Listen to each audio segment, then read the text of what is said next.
For our second example, we've got a slightly more difficult problem. Now when I made this, I forgot to put the correct measurement in here, so I've entered that in by hand. It is 60 degrees, it's meant to be in here. But for this particular shape, it's a composite figure. That means it's made up of two simpler shapes. It's made up of two triangles, and the best way to divide this is like this. Oh, except try and actually do the line a bit straighter. Still not much better, but that'll do.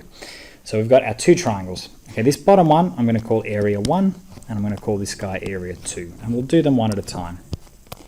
So area 1, that's just a regular right angled triangle, and so we've got the base and the perpendicular height, and that area is a half times base times height.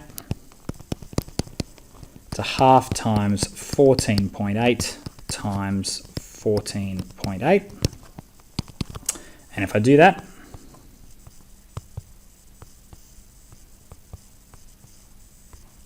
I get 109.52.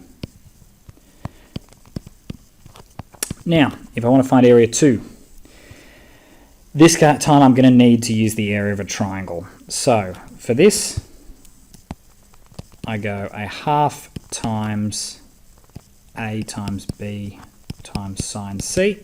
We'll substitute those in. A and B are opposite the side that the angle that I'm interested in. Sorry, are adjacent to the side I'm interested in. They're both 10 root 2. And sine C is sine 60. Now I'm going to do a few shortcuts with the arithmetic here. I can do these multiplications in any order. Remember, 10 is 10 root 2 means 10 times root 2. Okay, so I'm going to work out the sine 60 because that's the messiest bit.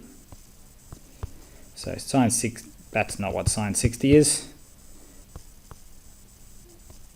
That's better. Is this number 0.866 bloody blah. And I'm going to times by each bit. So I've got to times by 10 and by 10, so that's like timesing by 100. Then I've got to divide by 2.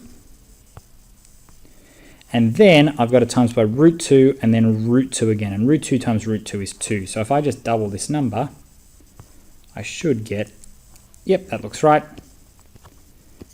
Oh, it's not working. There we go. 86.660 units square. And I should have put that on the other measurement as well. And so the total area, which I'll call area T, I might put it up here a bit. So the total area is A1 plus A2. I've still got A2 in the calculator over here, so I'll just add in 109.52, and that's 196.12 square units.